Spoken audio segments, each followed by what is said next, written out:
자, 이번에는요. 어제 청와대에서 있었던 모습, 이 내용 좀 다뤄보도록 하겠습니다. 사실 어제 청와대에서 문재인 대통령 주재로 열린 회의는 뉴딜 전략회의입니다. 그러니까 경제를 뭔가 활성화하고자 하는 어떤 그런 계획을 논의하는 자리였죠. 그런데 그와 함께 어떻게 보면 더 주목을 받은 장면이 있었습니다. 그 내용입니다. 뉴딜 전략회의에 잠룡 시도지사들 총출동했다. 누굴까요? 여기 위에 있군요, 이름이. 이재명 공공배달앱 뭐 이런 내용의 브리핑을 했고요. 김경수 광역철도망 이 얘기를 했고요. 원희룡 그린 뉴딜 얘기를 했습니다.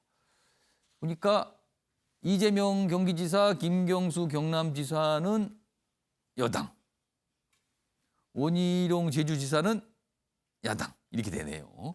섞여 있습니다. 아무튼 브리핑한 내용이 뭐 여기서 기사로 소개돼 있고요. 다음은 사진입니다. 보겠습니다.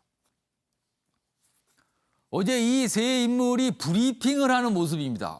마치 보면은요, 어떤 IT 신제품을 소개하는 CEO의 모습 같기도 하고요. 요즘은 이런 모습이 유행이지 않습니까? 약간 넥타이도 안 하고 약간 캐주얼한 정장 복장으로 뭔가 자연스럽게 설명하는 모습. 그리고 앉아서 안 합니다. 요즘에 웬만한 브리핑 다 서서 하죠. 이렇게. 그 모습이 세 명이 이렇게 어제 포착이 됐습니다. 그리고 이 모습을 문재인 대통령이 지켜보고 있었던 거지요. 이 내용입니다. 지금.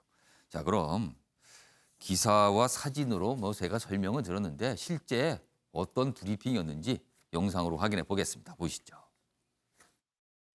문재인 대통령님 각별히 감사 인사드립니다. 공공배달앱의 핵심은 경제 주체인 도민들에게 직접 돌아가도록 이렇게 선순환 구조를 만드는 것입니다. 이렇게 해서는 지역 균형 누딜이 저는 성공하기 어렵다고 생각합니다. 이제는 균형 발전의 패러다임을 바꿔야 됩니다. 한국판 뉴딜을 기존의 중앙 주도에서 지역 주도로 바꿀 필요가 있습니다. 대통령님께서 큰 관심을 가져주시는 재생에너지 3020 그리고 그린 뉴딜을 제주는 적극 지지합니다. 왜냐하면 대한민국의 미래가 제주에는 이미 와 있기 때문입니다. 시도지사분들 연습 많이 하신 것 같죠, 지금요. 뭐 아무튼 준비를 많이 하고 뭔가 대통령에게 뭐 지원을 호소했다고 볼 수 있습니다. 도와달라. 우리 지역에 뭔가 하고 싶다. 뭐 이런 거죠, 지금. 자, 박수현 전 대변인께는 두 인물을 좀 좁혀보겠습니다. 이재명 경기지사, 김경수 경남지사. 대권 잠룡으로 꼽힙니다. 그리고 이재명 경기지사 최근에 지지율 상승세 꽤 큽니다. 문재인 대통령 두 인물을 보면서 무슨 생각을 했을까요? 대권 잠룡들입니다, 지금. 제가 청와대에 있을 때 흔히 보던 그런 브리핑의 모습이어서 좀 감회가 새롭습니다. 예. 뭐 대통령께서 두 잠룡을 보고 무슨 생각을 하셨을까? 정치적 의미를 부여해서 답변을 해달라라고 그렇죠. 하는 진행자의 혹시 제가 생각하는 혹시 두 인물 놓고 이렇게 뭔가 저울에 놓고 좀 생각하지 않았을까 이렇게 추정도 됩니다만 추정일 뿐입니다. 예. 뭐 대통령께서 그런 생각이 하셨겠습니까? 지금 경제가 정말 어렵고 4차 산업혁명 시대에 코로나로 여러 가지 비전들이 막혀 있는 시대에서 대통령으로서 어떻게 하면 대한민국의 미래를 열어갈까 하는 것들이 큰 고민이었을 거고 어차피 정치적으로 차기 잠룡들의 꿈을 가지고 있기 때문에 이분들이 과연 그런 대한민국의 미래를 잘 이끌어갈 만한 그런 비전들을 어떻게 좀 가지고 있을까라고 하는 그런 걱정스러운 마음, 기대스러운 마음 이런 마음으로 바라봤을 것 같습니다. 제가 대통령이라면 예. 불경스럽게도 대통령이라면 예. 저는 민주당의 이재명, 김경수 두 잠룡보다는 예. 국민의힘의 원희룡 지사를 더 주목해서 봤을 것 같습니다. 여기에도 관심을 두지 않았을까라고 본다. 원희룡 지사가 씩씩하게 뭐 이재명, 이낙연 나한테는 쉬운 상대다 이렇게 이야기를 했기 때문에 예. 대통령으로서는 당연히 뭐 어쨌든 정치인 대통령으로서 보면 정권 재창출을 또 해야 할 의무도 있는 거 아니겠습니까? 예. 보면 그럴 때 원희룡 지사가 과연 이 민주당의 이 두 후보를 쉽다고 했는데 쉽게 이길 만한 자질이 있는가라고 하는 것을 오히려 더 잘 들어봤을 것이다. 네, 오히려 저는 그랬을 것 같습니다. 이 사진 한번 좀 다시 한번 보여주세요. 자, 어제 상황이 이 브리핑이 단순히 그러니까 언론들이 내용을 주목도 했지만 이 인물들의 주목을 한 기사가 많거든요. 여기는 야권의 잠룡으로 꼽히죠. 그리고 최근에 본인이 대선 출마 의사를 언론을 통해서 밝혔어요. 구체적으로 밝혔어요. 그 이쪽을 보면 이재명 경기지사는 4년 전 2017년 문재인 대통령과 경쟁자였잖아요. 경선에서.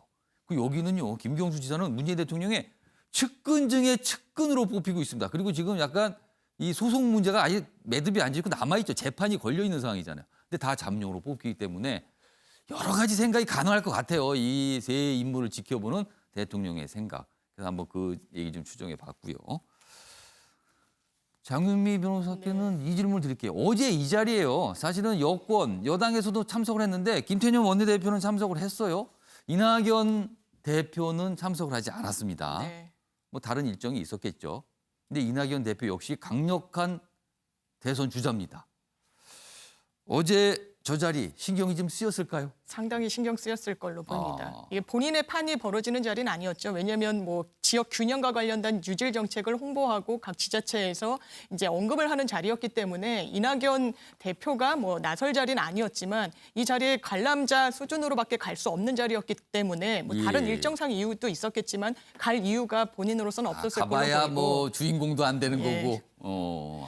그렇지만 아마 이 기사에 대해서는 상당히 좀 주목하지 않을까라는 생각이 듭니다. 지금 이재명 지사 같은 경우에는 경합을 계속해서 벌이고 있고 예. 또 이제 김경수 지사 같은 경우에는 재판이 걸려 있긴 하지만 사실 재판 결과에 따라서 친문 세력이 굉장히 결합할 수 있는 그래서 이낙연 지금 대표의 지지세와 좀 달리 가져갈 수 있는 부분이 분명히 있어서 어제 그 자리에 대해서 상당히 주목을 하고 본인은 관리자형 이제 이미지가 상당히 강한데 이제 주도적으로 본인 색깔을 내야 되지 않을까. 왜냐하면 어제 자리는 각 지자체장 그리고 잠룡들이 본인들의 정책을 들고 나오는 자리였기 때문에 예. 아마 본인도 본인 색깔을 내려고 하지 않을까 생각됩니다. 그러니까 이낙연 대표로서는 보좌진을 통해서 분명히 보고를 받았겠죠. 이런 상황은요. 어떻게 됐고 어제 어떤 분위기였고 하는지를.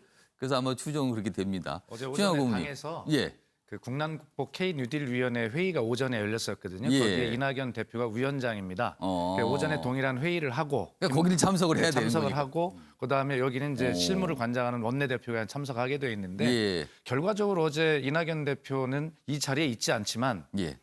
나는 자네들과 급이 달라라고 하는 또 그렇게 해석을 하십니까? 부존재의 존재감을 오히려 보이지 않았나. 나는 저는 뭐 그렇게 이렇게 또 한다고 해석을 거기 가는 합니다. 게 나는 다른 일 내 할 길을 할 뿐이야. 내 갈 길을 갈 그렇습니다. 뿐이야. 예. 또 그렇게 해석을 해주시네요. 최영학 고문님. 그런데 요번이 2차 한국판 뉴딜 전략회의거든요. 예. 1차 때는 이낙연 그때 당대표가 참석을 하셨어요. 예. 그때 무슨 일이 벌어졌습니까? 회의 끝나고 나서 번개 오찬이 있었습니다. 단독으로. 예. 그렇기 때문에 충분히 이런 뉴딜에 관해서는 이낙연 당대표를 지금 어느 정도 이렇게 인정을 해주는 문재인 대통령의 선공이 있었거든요. 그럼 따로 뭔가를 좀 한다. 이거 약간 박수현 전 대변인 말하고 뭐가 맥이 통하네요 지금. 그러니까 1차 설명과. 때 진짜 오찬 약속 없었는데 예. 붙잡고서 식사하고 가시죠 해갖고 그래서 세 분이서 식사한 거거든요. 예. 근데 이게 이제 전체적으로 보면 그렇습니다. 지금 다 잠룡들이시잖아요. 그러면 지금 사실 이제 뭐 레임덕으로 넘어가느냐 마냐는 이제 길목에서 자기 후보들 관리의 어떤 모습도 지금 보여주시는 것 같아요. 그래서 지금 사실 노무현 대통령 때 그런 일이 있었잖아요. 열린우리당 의장하던 정동영 의장이 노무현 대통령을 막 반기를 들고 나오면서 굉장히 빠른 레임덕이 왔었잖아요. 예. 근데 김대중 대통령 같은 경우에는 노무현 대통령도 해수부 장관 시켜주고 여러 잠룡들을 뭐 관리했다고 그러는 뭐 좀 표현이 이상합니다만은 일단은 잠룡들에게 어떤 자기네들의 뭐 모습을 나타낼 수 있는 장을 펼쳐줬었거든요. 그래서 그런 차원에서 보면은 굉장히 뭐 그런 한 두 수 앞을 보는 문재인 대통령의 그런 노력들이 보이는 것 같은데 요번에 이제 뉴딜 전략회의에 대해서는 조금 이거 너무 뉴딜을 만병통치약으로 쓰시는 거 아닌가 해서 걱정은 좀 됩니다. 사실 세 분이 갖고 나온 거 있잖아요. 예. 뉴딜인 게 하나도 없어요. 자기가 갖고 있던 거 와서 지금 발표한 것밖에 지금 안 뭐 되거든요. 그다지 새롭지 않다고 보시는 거네요. 그럼요. 뭐 그다음에 이제 각 지역별로 이제 하는 거 그게 이제 국토 균형 발전인데 지난달에는 한국판 뉴딜에 대해서 글로벌화 전략을 세우라는 것이 예. 지금 또 내려왔었고 지금은 또 거꾸로 한 달도 안 됐는데 국토 균형 발전에 따른 한국형 지역 주도 뭐 나가는데 이거 만병통치약으로 쓰기엔 너무 아까운 뭐 예. 제목이라고 생각합니다. 그러니까 또 잠룡 설명을 해주시면서 살짝 그린 뉴딜에 대한 약간 비판을 살짝 곁들여 주셨어요 지금. 그게 뭐 완전 새로운 거냐 뭐 이런 약간 이의 제기를 하셨습니다. 자, 원희룡 지사 얘기로 좀 좁혀 보겠습니다. 김병민 교수께 좀 질문 드릴게요. 언론을 통해서 수차례 대선 출마 의사를 밝혔습니다. 이미 이 정도면 좀 뭐 선언은 공식적으로 안 했지만 이미 다 입장을 밝힌 거예요. 그런데 대선 지지율이 낮습니다. 언제 뜰까요? 아니면 뜹니까? 이거 어떻게 보십니까? 저는 원희룡 지사를 보면은 토끼와 거북이 우화 속에 거북이가 생각이 좀 납니다. 지금 지지율의 답보 상태를 보면은 거북이가 굉장히 좀 느리게 걸어가는 듯한 모습을 보게 되는데 이 대선이라고 하는 레이스는 굉장히 긴 시간을 가져가게 되죠. 이 긴 시간 동안 뚜벅뚜벅 걸어가다 보면 언젠가는 본인의 지지율이 뜨지 않을까 이런 생각을 갖고 있을 거라고 보고요. 예. 우리가 2017년도 대통령 선거를 앞둔 2016년도 말부터 2017년 초의 상황을 좀 지켜볼 필요가 있습니다. 그 당시에 뭘 해도 지지율이 잘 올라가지 않던 단 하나의 후보가 있었는데 그게 안철수 후보였죠. 근데 막상 전직 대통령이 탄핵되고 나서 당시 범여권에서의 마땅한 주자들이 떠오르지 않게 되자 사람들이 급속도로 안철수 후보에게 혹시 하면서 눈을 돌리기 시작했고 한 자릿수에 머물던 지지율이 갑자기 급격하게 상승하더니 그 당시 그러네요. 유력 주자였던 3월, 4월에 굉장히 가파르게 그때가 지지 올라갔어요. 2월, 3월을 거슬러서 그 유명한 3차 토론회가 있기 전까지 예. 딱 이 시점에서 문재인 후보를 거의 급격하게 추격하는 듯한 모습을 취했거든요. 지금 국민들이 바라보기에 야권에서 뚜렷한 지도자가 나와서 새롭게 국민들이 이끌어갈 수 있는 기대감을 갖고 있는데 그렇게 가게 되면 베스트라고 생각하고요. 근데 만약 최선의 상황이 오지 않고 차선의 선택지에서 문재인 정부를 견제하는 야권으로 결집하게 되는 모습들이 보이게 됐을 때는 그때는 내가 할 수 있어라고 하는 자신감을 아마 원희룡 지사를 비롯한 주자군들이 서로 생각을 하고 있지 않을까 싶습니다. 이런 상황에서 최근에 원희룡 지사가 여권의 대선 주자와 관련해서 한 얘기가 있습니다. 그 내용은 영상으로 확인해 보겠습니다. 본선에 간다면요. 먼 얘기입니다만은 두 후보 중에서는 어느 후보가 더 버겁습니까? 이름은 거론하지 않겠지만 네. 현 문재인 정부가 잘하고 있다. 네. 거의 이어받겠다 하는 상대는 너무 쉬운 상대고요. 네. 다 잘못됐고 다 새롭게 뜯어고치겠다라고 나오는 후보가 어려운 후보라고 봅니다. 네. 지금 거론되는 두 후보란 이낙연, 이재명 두 인물을 말하거든요. 그런데 두 가지 얘기를 했죠. 문재인 정부를 계승한다 그렇다면은 쉬운 상대고 그렇지 않고 다 뜯어고친다 그러면 어려운 상대다. 근데 지금 두 주자 모두 계승 얘기를 하거든요. 그렇다면 결과적으로 두 주자는 쉬운 상대다. 이렇게 결론에 도달하게 됩니다. 지금 원희룡 지사의 생각은. 신하 고문님 맞습니까? 쉬운 상대라고 한 그 말 끝에는 뭐냐면 그만큼 자기도 그 급으로 생각해 주세요 이거거든요. 그 방점이 다른 데 있는 거예요, 그럼? 방점 다르죠. 지금 뭐 1%밖에 뭐 객관적으로 얘기하면 1%밖에 안 되는 사람이 예. 지금 뭐 40%대를 받으시는 분하고 쉬운 상대. 그러니까 40%는 두 인물을 합치면 40%대죠. 예, 예. 그러면 그 얘기는 뭐냐면 그분들이나 나나 지금 뭐 크게 차이 없습니다. 그는 후발주자가 항상 얘기하는 거고요. 다음 대선에 뭐 표수를 우리가 얘기해 보면 제가 보기에 55.5 대 49.5입니다.